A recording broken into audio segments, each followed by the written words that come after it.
संविधान निर्माता बाबा साहब अम्बेडकर की जयंती सिवान में बड़े ही धूमधाम और हर्षोल्लास के साथ मनाई गई। इस मौके पर सिवान के विभिन्न चौक चौराहों पर भव्य झांकी निकाली गई तथा जय भीम के नारे लगाए गए। वहीं इस मौके पर सिवान के गोपालगंज मोड़ स्थित बाबा साहब अम्बेडकर की प्रतिमूर्ति पर विभिन्न दलों के नेताओं एवं समाजसेवियों ने माल्यार्पण कर उन्हें श्रद्धांजलि दी।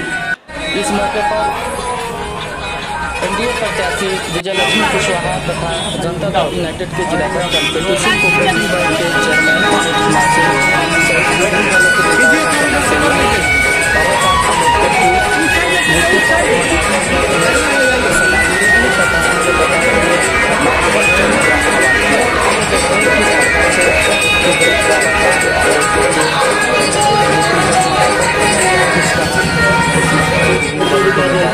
आज हम लोग बहुत ही सौभाग्यशाली हैं कि ये जन्मदिन मनाने का हम लोग को अवसर मिल रहा है। बाबा साहब एक बुजुर्ग राष्ट्रवादी थे। बाबा साहब एक हिंदुत्व के रक्षक थे। उनकी जीवनी आप पढ़ेंगे और एक राजनीतिक शुद्धता के पर्याय थे। कुछ घटनाएं ऐसी हैं कि एक बार उनके लड़के यशवंत जी ने दो उद्योगपतियों के साथ उनके काफिले पे गए और बोले कि कुछ कार्य कराना चाहते थे।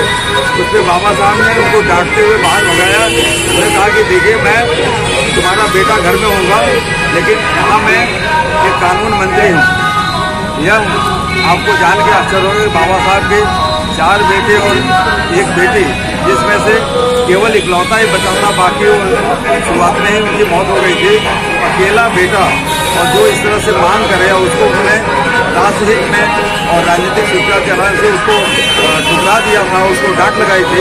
ऐसे महान व्यक्तित्व और हिंदू धर्म के जो रक्षक थे, वो बोलते थे कि मैं भले ही बौद्ध धर्म में आके, बौद्ध जो संस्कृति में आके, मैं हिंदुओं पे एक वाच रखूंगा, नजर रखूंगा, और जो हिंदू को सही रास्ता दिखाने का मैं एक कार्य करूंगा।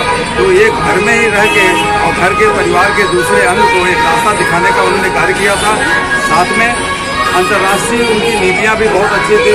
जब सुएज कैनल के ऐसा लग रहा था कि सुएज कैनल पे मिस्र का आधिपत्य होगा, भले ही नेहरू जी उसके मुस्लिम तुष्टिकरण के हिसाब से वो चाहते थे मिस्र के राष्ट्रपति को सहयोग करना वहाँ पे, लेकिन बाबा साहब ने उस पर इस पर आपत्ति की।